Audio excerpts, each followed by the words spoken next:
नमामि धन्वन्तरिमादिदेवम्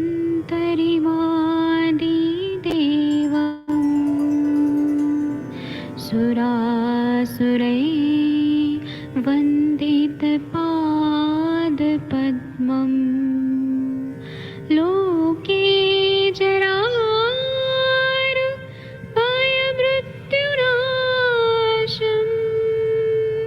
दातारमीशम् विविधौषधीनां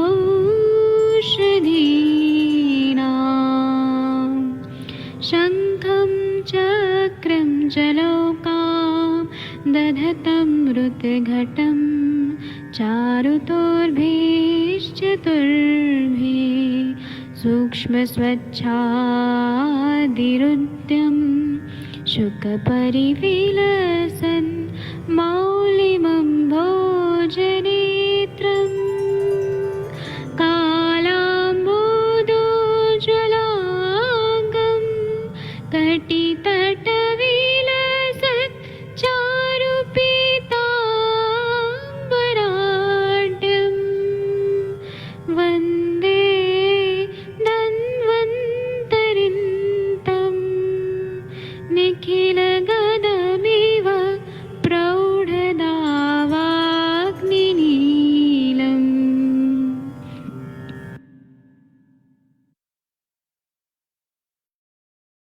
कोई भी सपना साकार करने के लिए सबसे जरूरी है सही कोच का होना। चुनिए आयुष दर्पण डिजिटल को और करे अपने क्लिनिकल आयुर्वेद सीखने का सपना साकार।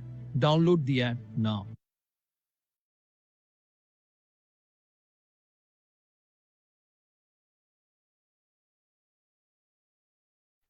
प्रणाम सभी लोगों को। मैं वैद्य अरविंद पाठक आप सभी लोगों का स्वागत करता हूं। आइए आज हम लोग माधव निदान में जो नेत्र रोग है उसके अंतर्गत अलग अलग पीड़िकाएं पढ़ रहे हैं पलकों का।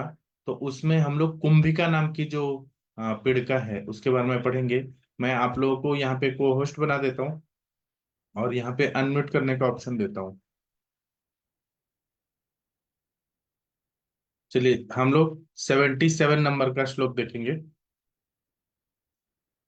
इसमें क्या बताया है? कुंभिका के लक्षण। वर्तमानते पीड़िकाधमाता भिद्यन्ते च स्रवन्ति च कुंभिका बीज प्रतिमाः कुंभिकाः सन्निपातजाः।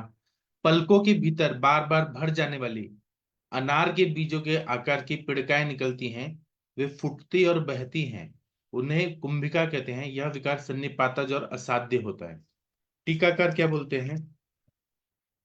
कुंभिका लक्षणम माह घर्मांत इत्यादि वर्तमांत इत्यादि पीड़िका इति बहुवचन निर्देशाबद्धज्ञः विद्यन्ते विदीर्यन्ते तथा शुच स्रवन्ति च।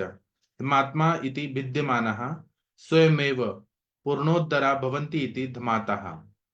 कुंभिका बीज प्रतिमा इति कुंभिका कच्छ देशोद्भवः दाड़िम फलाकार फलालता तद बीजेन प्रतिमा यासां ता इत्यर्थः। अन्ये कुंभी कवि बीज सदृशा इति पठन्ति। तत्र कुंभिकः कुंभालुड़ता तद बीजमपि दाड़िम दाड़िम फल बीजाकरम तत् सदृशा पीड़का उच्यन्ते। कुंभी शब्दात् इवे प्रतिकृतो इति कन इत्रा त्रिदोषजा असाध्या च। कुंभिका के लक्षण कहते हैं वर्तमान न इत्यादि पीड़का। इस बहुवचन से बहुत सी पीड़िकाएं पाई जाती हैं। विद्यन्ते अर्थात फट जाती हैं और बहती रहती हैं। धमात्मा अर्थात फुटकर स्वयं फिर भर जाती हैं और फिर फुट जाती हैं। यह क्रम चलता ही रहता है। कुंभिका बीज प्रतिमा इति कच्छ देश में दाड़िम फल के समान फल वाली एक बेल होती है जिसे कुंभिका कहते हैं। उसके बीजों के आकार वाली यह पीड़िकाएं होती हैं। दूसरे आचार्य कुंभिका बीज सदृशा ऐसा पाठ स्वीकार करते हैं। ऐसी अवस्था में कुंभिक शब्द से कुंभांडू लता का ग्रहण किया जाता है, क्योंकि इनके बीज भी दाड़िम बीजों के सदृश होते हैं और यह पीड़िकाएं उन दोनों के सदृश होती है, उन बीजों के सदृश होती है। कुंभी शब्द के आगे इन इवे प्रतिकृत हो इस सूत्र से कर्ण प्रत्यय हो जाने पर कुंभिक शब्द बन जाता है। वह भी सन्निपातज होती है तथा असाध्य होती है। वर्तम के अंत में पटल के कोए पर कुंभिक के बीजों के समान अथवा अनारदाने के समान छोटी छोटी पिड़काएं निकल जाती हैं, जो अपने आप पककर भरती फुटती रहती हैं, अर्थात एक बार फूट जाने पर उनका वर्ण रूढ़ नहीं होता। जैसे घड़ा एक बार भरा, फिर उड़ेला, फिर भरा, फिर उड़ेला, इस प्रकार पीड़िकाएं भी अपने आप मरती रहती हैं, फिर फूटती रहती हैं। इसलिए इनका नाम कुंभिका रख दिया गया है। यह सन्निपात से होती है और असाध्य होती है। इसके बाद है 78 नंबर का श्लोक, पोतकी के लक्षण। स्त्राविण्य कंडुरा ग्रुव्यो रक्त सर्षप सन्निवाह रुजावत्यश्च पीड़कः पोथक्य इति कीर्तितः। पलकों में सरसों के बराबर लाल लाल फुंसियां होती हैं, उनमें भारीपन, खुजली, स्राव और पीड़ा होती है, इनको पोतकी कहते हैं। ये पीड़िकाएं कफज, साध्य एवं लाल होती हैं। टीकाकार क्या बोलते हैं? पोतकी नाम लक्षणम माह स्त्राविण्यो बहुस्रावः गुर्व्य इति गौरवयुताः रुजावत्य इति रक्त संबंधात कफजा अपि वेदनान्वितः। पोतकी के लक्षण कहते हैं स्त्राविण्य इत्यादि। स्त्राविण्य अर्थात जिनमें से बहुत सा स्त्राव होता हो। गुर्व्यम अर्थात ये पीड़िकाएं गौरव युक्त एवं अंदर से भरी सी रहती हैं। रुजावत्य, इनमें रक्त का संबंध होने से पीड़ा होती है, यद्यपि यह कफ प्रकोप से होती है। चूंकि कफ के साथ रक्त का भी संबंध रहता है, इसलिए इनमें पीड़िका का होना स्वाभाविक सा प्रतीत होता है। वर्तमान के अंदर लाल सरसों के समान आकार प्रकार वाली पीड़िकाएं उत्पन्न हो जाया करती हैं, जो कि भारी सी होती हैं। उनमें खुजली, स्त्राव और पीड़ा बनी रहती है, उनको पोतकी कहते हैं। प्रचलित भाषा में इसे रोए रोहे या कुकरे कहा जाता है, अंग्रेजी में इसको ट्रैकोमा कहते हैं। इसके बाद में आ रहे वर्तम शर्करा के लक्षण। पीड़िका या खरा स्थूला सूक्ष्माभिरभिसंवृता वर्तमस्था शर्करा नाम सा रोगो वर्तम दूषक। पलकों में एक स्थूल और खुरदरी पीड़िका होती है, उनके आसपास छोटी छोटी फुंसियां निकलती है। पीड़िका पलकों को दूषित कर देती है, इसे वर्तम शर्करा कहते हैं। विदेह ने इसे भी त्रिदोषज कहा है। टीकाकार क्या बोलते हैं? वर्तम शर्करा लक्षण महा पीड़िका इत्यादि खरा खर स्पर्शा सूक्ष्माभिरभिर संवृत्तेति सूक्ष्माभिः प्रकरणात् पीड़काभिवेष्टिता अत्रैव विदेह सूक्ष्म पीड़का किरणा या स्थूला पीड़का खरा जायते सन्निपाता तु वर्तमान शर्करे केति सा इति। वर्तमान शर्करा के लक्षण कहते हैं पीड़का इत्यादि खरा अर्थात जो स्पर्श में खुरदुरी हो, जो सूक्ष्म भीराभीर समृद्धा अर्थात जो सूक्ष्म छोटी छोटी पीड़िकाओं से चारों ओर से वेष्टित हो। यहाँ पर प्रकरणावश पीड़िका शब्द का अध्यार कर लेना चाहिए। इसी के संबंध में आचार्य विदेह कहते हैं कि जो तो सूक्ष्म अर्थात बहुत बारी बारी पीड़िकाओं से व्याप्त हो, मोटी और कर्कश हो, उसे वर्तमान शर्करा कहते हैं। वह पीड़िका सन्निपात प्रकोप से होती है। वर्तमान मार्ग में एक स्थूल एवं कर्कश स्पर्श वाली खुरदरी पीड़िका उत्पन्न हो जाती है, जिससे कि चारों ओर बारीक बारीक अनेक पीड़िकाएं उत्पन्न हो जाती हैं, जिनसे कि सारा वर्तमान मंडल दूषित अथवा पीड़ित रहता है। क्योंकि यह आंख में बालू की तरह किरकिराती हैं, जिससे नेत्र में करक सी बनी रहती है, इसलिए इसे वर्तमान शर्करा कहते हैं। इसके बाद है 80 नंबर का श्लोक, अर्शो वर्तम के लक्षण। इर्वारु बीज प्रतिमा पीड़का मंद वेदना श्लक्षणा खराश्च वर्तमस्थादर्शो वर्तम कीर्तियते। पलकों के भीतर ककड़ी के बीज के समान पीड़का कोमल अथवा कठोर होती है और उसमें पीड़ा कम होती है, उसको अर्शो वर्तम कहते हैं। तो एक तरह से अर्श है ये।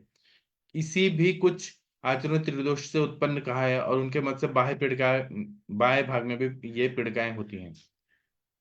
टीकाकार क्या बोलते हैं?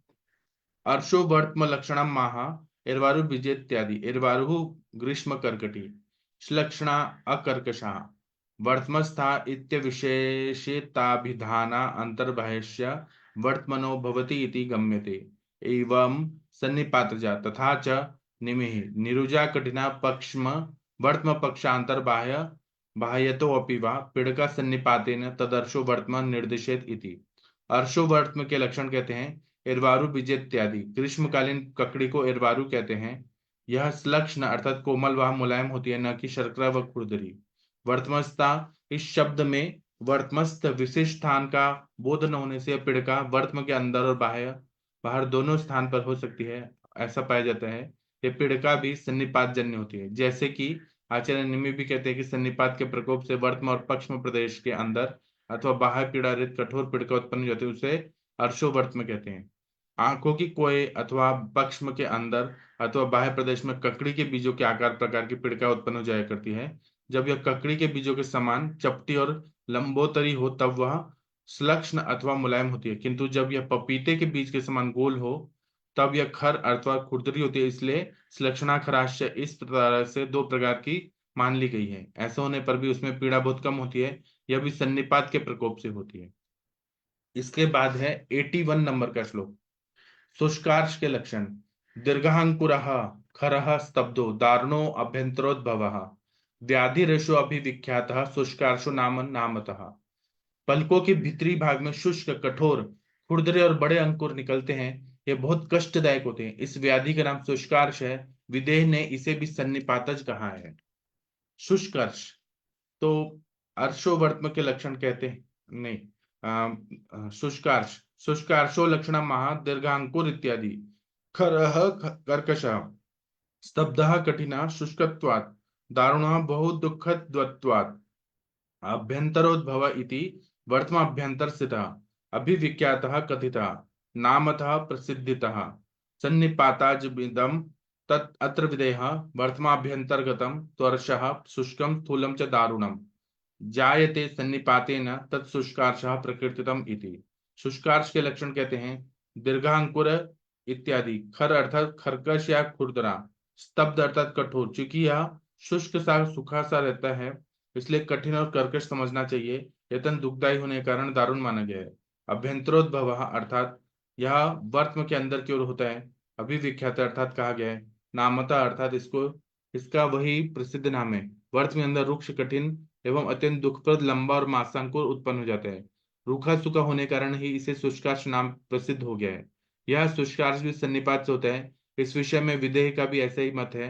यथा सन्निपात के प्रकोप से वर्त्म के अभ्यंतर भाग में शुष्क, स्थूल एवं दारुण अर्थात अत्यंत कष्टप्रद अर्श, मस्सा, बवासीर अथवा अंकुर उत्पन्न हो जाता है, उसे शुष्कार्ष कहते हैं। आंख के कोए वर्त्म के अभ्यंतरीय प्रदेश में त्रिदोष प्रकोप से कर्कश और कठोर दीर्घांतुर अर्थात बवासीर समान मस्सा उत्पन्न हो जाता है, उससे अत्यंत पीड़ा होती है, इसे शुष्कार्ष कहते हैं। इसके बाद में आ रहे 82 नंबर का श्लोक। अंजना के लक्षण।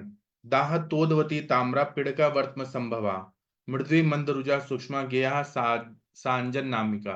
पलकों के भीतर रक्तवर्ण पिड़का होती है, वह कोमल और सूक्ष्म होती है। इसमें दाह और सुई चुभ होने की सी मंद पीड़ा होती है, इसे अंजना कहते हैं। यह रक्तज विकार है। टीकाकार क्या बोलते हैं? अंजन नामिका लक्षणम माह दाह तोदवती इत्यादि यम रक्तजा। अंजन नामिका के लक्षण कहते हैं दाह तोदत्व इत्यादि। यह रक्त प्रकोप से उत्पन्न होता है। पलकों के समीपस्थ वर्त्म प्रदेश में वर्त्म संधि अथवा पलकों की ओर पलकों की कोर में एक लाल रंग की पिड़का उत्पन्न हो जाती है, जिसमें दाह और तोद होता है अर्थात जलन होती रहती है और यह रहकर चुभक से उठती है और मंद मंद पीड़ा भी होती है। यह पिड़का सूक्ष्म अर्थात बहुत बड़ी नहीं होती है, हल्की अथवा मध्य श्रेणी की होती है और नरम व कोमल सी होती है। इसको अंजन नामिका कहते हैं। एक प्रसिद्ध पिड़का है, इसको अंजन नामिका या स्टाई बोलते हैं। यह एक प्रसिद्ध पिड़का है जो कि प्रायः बहुत से लोगों को हो जाया करती है। इसके संबंध में किंवदंती प्रसिद्ध है कि यह किसी सीमा तक सच की यह निकलती है तो एक के पश्चात दूसरे 7 निकल चुकने के बाद छुटकारा होता है। वास्तव में यह बात है कि यदि इसको अपक्वावस्था में न दबाया जाए और ठीक समय परिपक्व होकर फूट जाए और बगर शुष्क हो जाए तो वह उसमें से 1-2 निकलने पर छुटकारा हो जाता है। किंतु यदि इसे अपक्वावस्था में ही दबा दिया जाए तो इसका दोष प्रायः निकल चुकने पर ही शांत होता है। वैसे साध्य और साधारण से उपचार से अथवा अधिक उपचार न करने से एवं उपेक्षित रखने से स्वयं भी शांत हो जाया करती है। इसे अंजनहारी कहते हैं। इसके बाद में आ रहा है बहुल वर्त्म के लक्षण। 83 नंबर का श्लोक देखिए। वर्त्मोपचीयते यस्य पिड़काभिः समन्ततः सवर्णाभिः स्थिराभिश्च विद्यात् बहुल वर्त्म तत्। पलकों के भीतरी भाग में उस स्थान की त्वचा के समान वर्ण वाली बहुत सी स्थिर पिड़काएं हों तो उन्हें बहुल वर्त्म कहते हैं। यह विकार भी त्रिदोषज होता है। टीकाकार क्या बोलते हैं? बहुल वर्त्म लक्षणम माह वर्त्मोपचीयत इत्यादि सवर्णाभिस्त्वक समान वर्णाभिः एतत् सन्निपातादेव। बहुल वर्त्म के लक्षण कहते हैं वर्त्मोपचीयत इत्यादि सवर्णाभि अर्थात त्वचा अथवा देह के वर्ण के समान वर्ण वाली पीड़िकाओं से वर्त्म व्याप्त हो जाता है। इन पीड़िकाओं का अपना कोई विशिष्ट वर्ण नहीं होता है। वर्त्म का जो प्राकृत वर्ण होता है इन पीड़िकाओं का भी वही वर्ण होता है। यह बहुल वर्त्म रोग भी सन्निपात से ही होता है। जिस मनुष्य का वर्त्म प्रदेश अपने समान वर्ण की स्थिर व कठोर पीड़िकाओं से चारों ओर के भर जाते हैं उसे बहुलवर्त्म कहते हैं। इसमें पलकें मोटी एवं कठोर हो जाती है, यह भी सन्निपात से होता है। टीकाकार का हो गया। इसके बाद में है वर्त्म बंधक के लक्षण, 84 नंबर का श्लोक। कंडुमता अल्पतोदेन वर्त्म शोथेन यो नरः न सच्छादे तक्षी यत्रासो वर्त्म बंधका। पलकों के ऊपर शोथ होता है, उसमें थोड़ी पीड़ा और खुजली होती है, वह मनुष्य अच्छी तरह आंखें मूंद नहीं सकता, इसे वर्त्म बंधक कहते हैं। यह सन्निपात साध्य और लेख्य है। टीकाकार क्या बोलते हैं? वर्त्म बंधक लक्षणा माह कंडुमतेत्यादि वर्त्म शोथनोपलक्षितो नरः स चक्षुर्न संछादेत सम्यक छादयतु न शक्यत्वायानुदित्यर्थः एष सन्निपातजः। वर्त्म बंधक के लक्षण कहते हैं कंडुमते इत्यादि। जो मनुष्य वर्त्म शोथ से पीड़ित होता है वो अपने नेत्रों को शोथ के कारण बंद नहीं कर सकता। कहीं कहीं सशोथत्वात् यथा वन्न नयनम न पिदधाति, ऐसा पाठ भी पाया जाता है। इसका भी यही अभिप्राय है कि ऐसा मनुष्य शोथ के कारण ठीक तरह से नेत्रों को बंद नहीं कर सकता। यह भी सन्निपात के प्रकोप से होता है। वर्त्म प्रदेश में एक प्रकार की सूजन हो जाती है जिसमें खुजली चलती है और कभी तोद व चुभक सी पड़ती है। शोथ के कारण अथवा वर्त्म बंधनियों के खींच के कारण मनुष्य आंखों को ठीक तरह से भींच नहीं सकता। जिस समय मनुष्य आंख भींचना चाहता है उस समय अथवा भींचता है तब वर्त्म प्रदेश में ऐसी खींच पड़ती है कि मनुष्य को बरबस ही आंखें खोलनी पड़ जाती है। इस रोग को वर्त्म बंधक कहते हैं। इसके बाद में है क्लिष्ट वर्त्म के लक्षण, 85 नंबर के श्लोक। मृद्वल्प वेदनम ताम्रम यद्वर्त्म सममेव च अकस्माच्च भवेत् रक्तम क्लिष्ट वर्त्मेति तद विदुः। पलकों की भीतरी भाग कोमल हो और उनमें थोड़ी पीड़ा होती हो, ताम्रवर्ण बने रहते हो, अकस्मात लाल हो जाते हो, इस विकार को क्लिष्ट वर्त्म कहते हैं। इसमें नीचे और ऊपर दोनों पलकों के कोए एक साथ लाल हो जाते हैं, इसको क्लिष्ट वर्त्म बोलते हैं। क्लिष्ट वर्त्म लक्षणम माह मृद्वल्प वेदनम इत्यादि रक्तजत्वेऽप्यस्याल्प वेदनत्वमधिक कफ दूषित्वाद रक्तस्य वर्त्मेति विदेह दर्शनात् वर्त्मद्वयं ग्राह्यम् अतएव समम युगपदे देवेर्थः इत्यर्थः। अकस्मादित्व हेतुर्नियमेनेवोत्यर्थः। ताम्रमित्याननोपोपात्यपि लोहित्ये रक्तमित्युपादानं हेतु नियम प्रयुक्तम कादाचिकत्वं लोहितमिति दोत्येति। अत्र विदेह श्लेष्मदुष्टेन रक्तेन क्लिष्टम मासमिवोपभवम् बंधु जीवनिभम क्लिष्ट वर्त्म तदुच्यते इति। अन्ये सममनुच्छूनम यावदित्याचक्षते अत्र पक्षे क्लिष्टत्वं वेदनाति योगात् अवगंतव्यम्। क्लिष्ट वर्त्म के लक्षण कहते हैं मृद्वल्प वेदनम इत्यादि। यद्यपि यह रोग रक्त प्रकोप जन्य होता है तो भी इसमें पीड़ा कम होती है। इसका कारण यही समझा जाता है कि कफ की प्रबलता से रक्त अधिक दूषित हो जाता है जिससे उसकी तीक्ष्णता दब जाती है, इसलिए थोड़ा भी कम प्रतीत होता है। वर्त्म के यहाँ पर नीचे ऊपर के दोनों वर्त्म ग्रहण करना चाहिए क्योंकि विदेह ऐसा ही लिखते हैं, इसलिए समम का अर्थ युगपत अथवा एक ही समय ऐसा कर लेना चाहिए। अकस्मात अर्थात बिना ही किसी कारण का, नियम के अचानक ही अर्थात बिना किसी कारण विशेष से अचानक दोनों वर्त्म रक्त वर्ण के हो जाते हैं। यद्यपि ताम्र वर्ण से वर्तमान लालिमा सिद्ध हो जाती तो भी रक्त शब्द के प्रयोग से अकस्मात कारण नियमादि के बिना भी कभी कभी उभार होने वाली लालिमा का बोध होता है। इसी विषय में लिखते हैं कि स्व कारण से दूषित एवं प्रकुपित कफ रक्त से दोनों पटल मांस के लोथड़ों के समान लिच पिचे हो जाते हैं और बंधुजीव अथवा गुलाबो दपहरिया के समान ताम्र वर्ण के हो जाते हैं। इस रोग को क्लिष्ट वर्त्म कहते हैं। कुछ आचार्य सम शब्द को कालसूचक न मानते हुए परिणाम कोष्ठ बोधक मानते हैं, अर्थात ऊपर जो कहा गया है कि दोनों वर्त्म समम अर्थात एक ही समय में रक्त हो जाते हैं, ऐसा अर्थ न करके सम अर्थात शोध रहित अथवा बार बराबर या समतल माने जाते हैं। इस पक्ष में पीड़ा की तीव्रता एवं क्लिष्टता समझनी चाहिए। जो वर्त्म पलक कोमल हो, साधारण सी पीड़ा से युक्त हो, ताम्र वर्ण का और सम अर्थात शोधहीन हो, ऐसा होने पर जो बिना किसी कारण के रक्त वर्ण का हो जाए उसे क्लिष्ट वर्त्म कहते हैं। यहाँ पर वर्त्म को मृदु कहा गया है, इससे यह प्रतीत होता है कि किसी स्पष्ट कारण से रक्त का दबाव वर्त्म मंडल की ओर अधिक हो जाता है जो कि शेष इंद्रियाधिष्ठानों की ओर नेत्रों की अपेक्षा कम जाता होगा। इसके अतिरिक्त नेत्र एक अति कोमल अंग है जिसमें साधारण सी बात से रक्त का दौरा आ सकता है। नृत्य वर्त में रहने वाली शिराजाल की भित्तियां इतनी मृदु पड़ जाती है कि अकस्मात साधारण से दबाव के कारण फूलकर रक्त वर्ण की हो जाती हैं। ऐसा प्रतीत होता है कि दोनों पलकों पर मांस के लोथड़े चिपका दिए गए हैं। इसके बाद में 86 नंबर का श्लोक है, और ये क्लिष्ट क्लिष्ट वर्त में हम बोल रहे हैं कि ये वैदिक कफ से दूषित रुधिर से होती है। किसी आचार्य ने समम अर्थ का अर्थ अनुशूनम अर्थात शोथ न होना लिखा है। अतिवेदना होने से क्लिष्ट वर्त में नाम है, यह भी किसी का मत है। इसके बाद में आते हैं वर्तम कर्दम के लक्षण। 86 नंबर का श्लोक, क्लिष्टम पुनः पित्तयुतम शोणितम विदेह दत्या तथा क्लीनत्व मापन्न मुच्यते वर्तम कर्दमः। जिसे क्लिष्ट वर्त में होता है, यह मनुष्य यदि पित्त बढ़ाने वाले पदार्थों का अधिक सेवन करता है तो उसका पित्त और रुधिर विदग्ध हो जाता है और पलकों में क्लेद हो जाता है। इस प्रकार को वर्तम कर्दम कहते हैं। टीकाकार क्या बोलते हैं, वर्तम कर्दम लक्षणम महा क्लिष्टम पुनरित्यादि क्लिष्टम मिति प्रागुक्तस्य कर्तृत्वनायमर्थः। क्लिष्टम क्लिष्ट वर्तम यदा पित्तलाभात् सदिक दधिक पित्तम सशोणितम विदेह विरुद्धादेन संजोयेत तदा क्लिष्टत्वमापादयति संक्लेदत्वमापन्नं वर्त्म कर्दम उच्यते इति योज्यम्। ततः कृष्णत्वमापन्नम् इत्यन्ये पठन्ति तत्र कृष्णत्वं शोणितविदाहेनैव एवं च सति कृष्णत्वेन कर्दम संज्ञा समावेशो अपि घटति इति।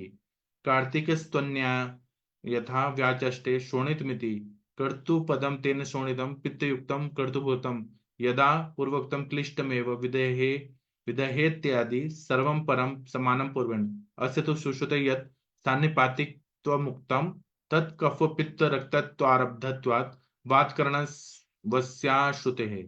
वर्तम कर्दम के लक्षण कहते हैं क्लिष्टम पुनरित्यादि, मतलब इसमें पित्त प्रकोपक आहार द्रव्यों का सेवन किया जाए तो पित्तातिरेक हो जाता है, या प्रकोपित पित्त रक्त को विदग्ध कर देता है अथवा उसमें विदाह उत्पन्न कर देता है अथवा तद विरुद्ध विदाह से संयुक्त कर देता है।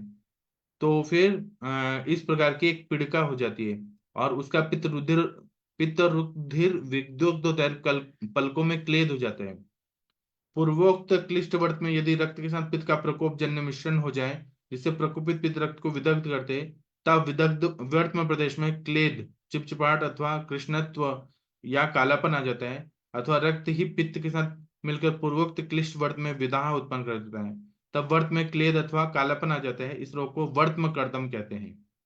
इसके बाद में आता है 87 नंबर का श्लोक, श्याव वर्तम के लक्षण। यद वर्तम बाह्यतो अंतश्च श्यावम शूलम सवेदनम तदाहु श्याव वर्तमेति वर्तम रोग विशारदाः। पलकों का बाहरी और भीतरी का भाग काला पड़ गया हो, उसमें शूल और पीड़ा होती हो, उसे श्याव वर्तम कहते हैं। कोई आचार्य इसके साथ सवेदनम सकंडुम च ह्यल्प किलेदि त्रिदोषजम इतना और पढ़ते हैं, यह भी युक्त है। कफ से खुजली, पित्त से अल्प क्लेद और वायु से पीड़ा और श्यावर्णता होती है, विदेह भी इसे त्रिदोषज कहते हैं। इसमें बोल रहे हैं कि वर्तम श्याव वर्तम लक्षणम महा यद वर्तम बाह्यद इत्यादि बहिरंतस्य श्यावत्वम वातकृतम अत्रैव शूलम च जायत इतस्यांते सवेदनम सकंडु च ह्यल्प क्लेदि त्रिदोषजम इति इत्यपि केचित् पठन्ति तदुत्पन्नम कपातकंडु अल्पक्लेदेदि पित्तात् सवेदनम वातत् अत्रैव विदेह दुष्टः श्लेष्मा मरुत पित्तम वर्तमश्चनोष्यते यदा अग्निदग्ध निभम श्यावम श्याववर्तमेति तद्विदुः इति अत्र वाताधिकत्वम बोद्धव्यम।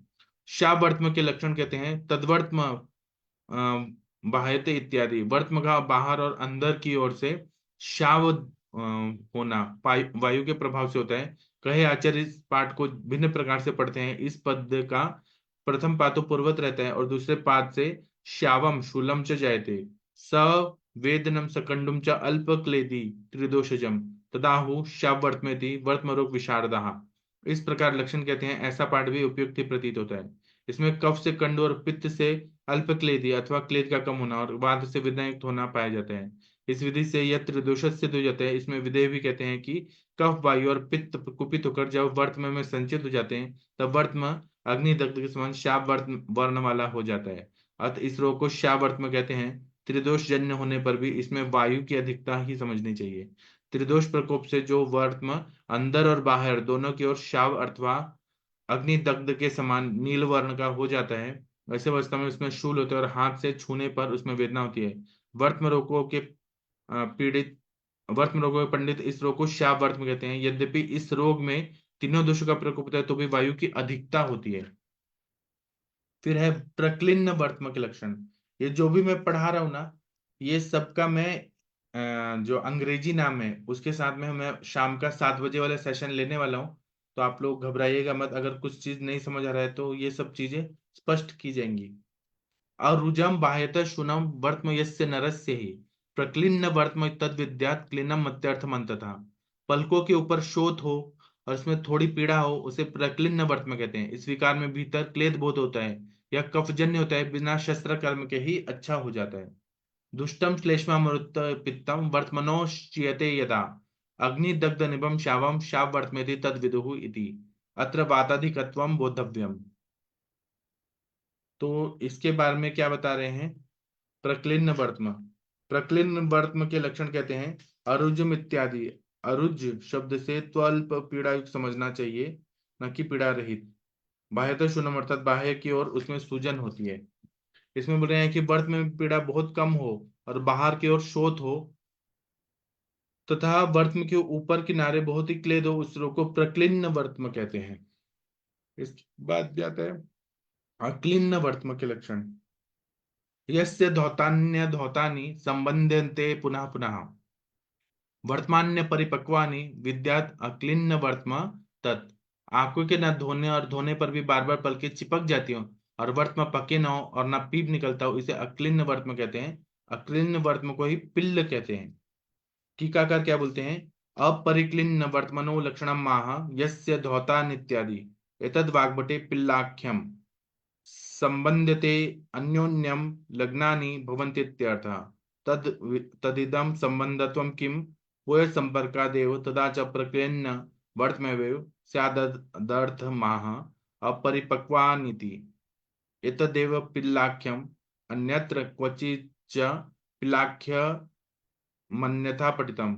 पित्तश्लेष्मा प्रकोपेण वर्तमानता परिपाट्यते ताम्रम निर्लोम तच्चापि विशिष्टम पिल्ल लक्षणम इति। एतदनादृतम टीकाकारद्भिर्व्याख्यातत्वात् वाग्भटेन कुकुणादीनामष्टादशानां पिल्लाख्य कृता।